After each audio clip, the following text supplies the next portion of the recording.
বিসমিল্লাহির রহমানির রহিম। প্রিয় দেশবাসী, আপনাদের সবাইকে স্বাগত।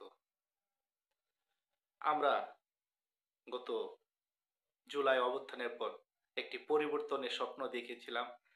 পরিবর্তনের রাজনৈতিক পরিবেশ পেতে আশাবাদী হয়েছিলাম।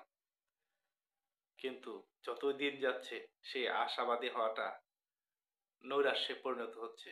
তারপরও আমরা বলবো যে আমরা প্রত্যাশা করি, আমরা চেষ্টা করি গুণগত পরিবর্তন আনার। গতকাল দেবপ্রিয় ভট্টাচার্য একটা সুন্দর কথা বলেছেন, সুযোগটা হেলায় যেন আমরা না হারিয়ে ফেলি।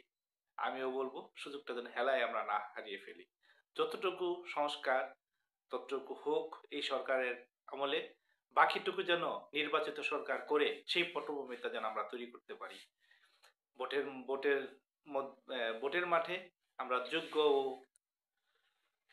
দায়িত্বশীল ব্যক্তিদেরকে ভোটদানের মাধ্যমে সংসদে পাঠাই, যারা একটি সুন্দর গ্রহণযোগ্য বাংলাদেশ উপহার দেবেন আমাদের। আমরা চাই না কোনো দুষ্কৃতিকারী, কোনো অপরাধী, কোনো চাঁদাবাজ, কোনো দুর্নীতিবাজ সংসদে গিয়ে আবার রাজনীতিকে কলুষিত করুক। ধন্যবাদ সবাইকে।